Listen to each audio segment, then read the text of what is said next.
Hello and good morning. How are you doing, Sarah? I'm good. How are you? Absolutely fantastic. Congratulations on 150 years of this gigantic book. Thank you so much. We're excited about it. There's one thing I want to bring up, and it's only because as you could travel across the country, different people have different ways of pronouncing things. Like, for instance, up in Montana, it's the poinsettia, but here in Charlotte, North Carolina, it's the poinsettia. Now, is it the almanac or the almanac? I mean, there's different ways of saying it. You know, I think I actually switch back and forth unconsciously sometimes. So I don't know that there's an authoritative way. I would say, however, it feels good, it feels right, you should lean into that. There's so much information in here. And one of the things I really want to point out to listeners is that when they sit down to do their studying for the 2024 elections, this is a great book for study.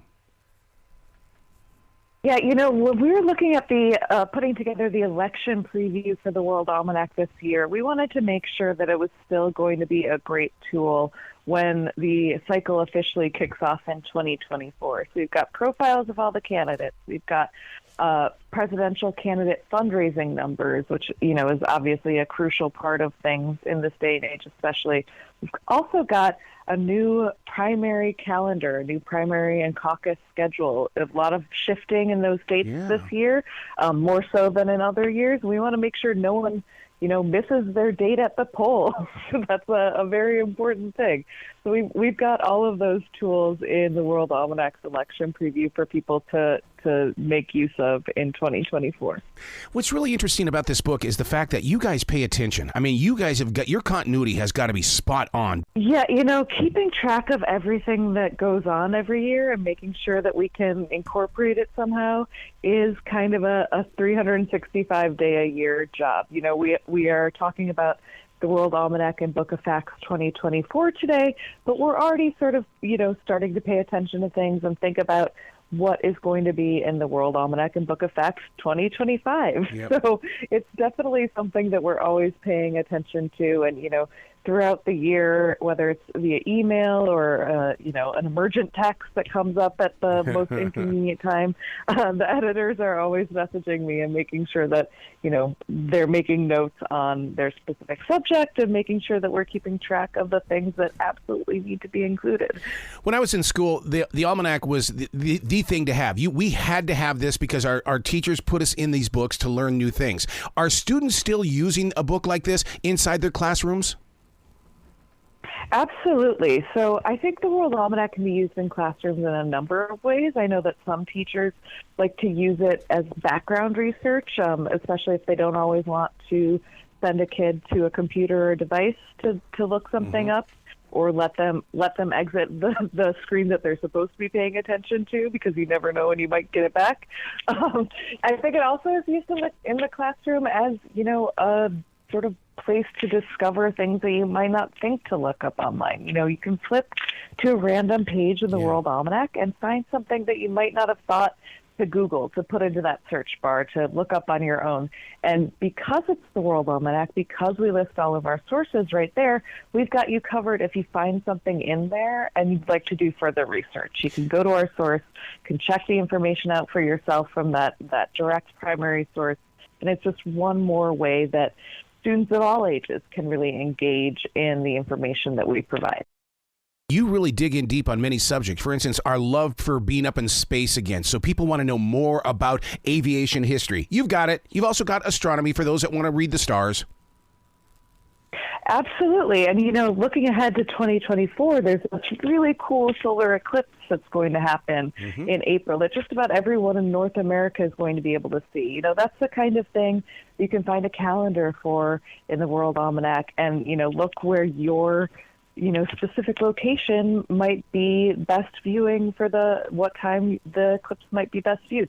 This is the kind of stuff that we're always keeping an eye on, making sure that people are aware of and have the best resource for in the upcoming year. Was there anything new that you planted inside these pages this year?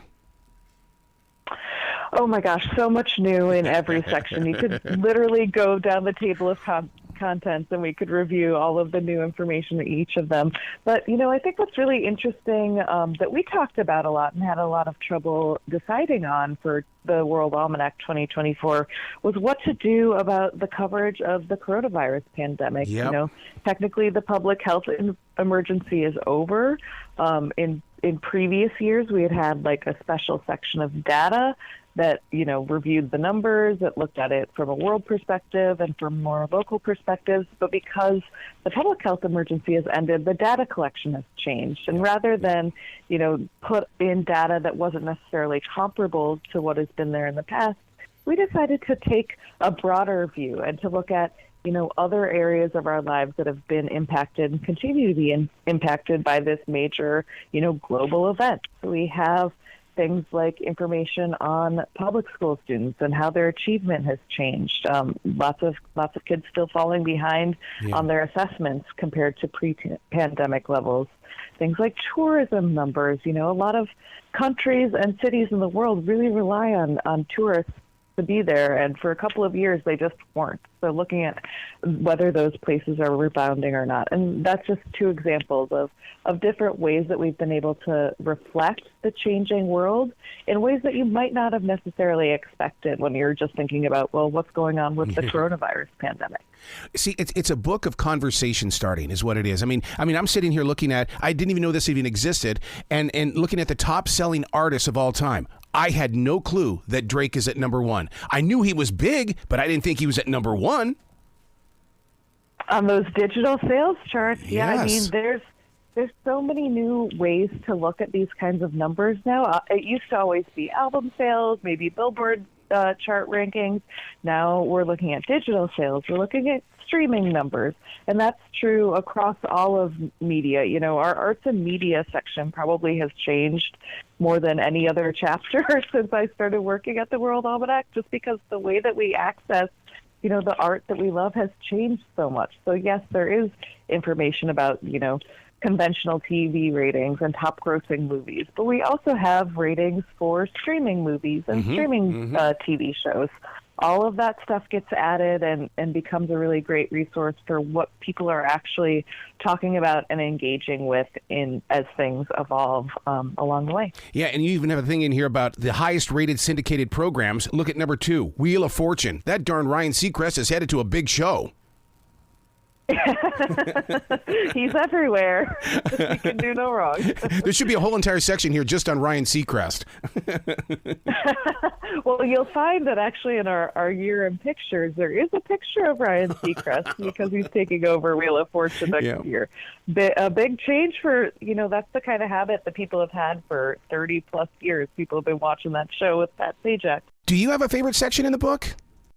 That's something that's really always been fun for me. I really enjoy working on sections like the offbeat news stories, which are also like a little bit lighter than some of the more serious topics we cover. I love working on the sports section, even though I'm not necessarily the biggest sports fan in the world. I love to see those like top 10 lists and who the leaders were, that kind of thing. I just think it's a really great resource if you're curious about the world. You're going to find a little bit about everything in the World Almanac. Wow. Where can people go to find out more information about everything that you guys do, because you're so involved? So the World Almanac is available wherever books are sold. We've got the paperback version, which most people are familiar with. We've got the hardcover version, which is bigger and looks great on a coffee table, but definitely not as portable as the paperback. And then on the even more portable side, we've got our ebook version. So you can actually download that to your device, turn it into a searchable resource, as well as something that you can flip through and take it with you wherever you're going, whether you've got your iPad or your Kindle, Nook reader, what have you. We've got you covered on all of these fronts. Well, you got to come back to this show anytime in the future. The door is always going to be open for you. Oh, thank you so much. I would love to do that. Well, you be brilliant today, okay? Thank you so much. Have a great day.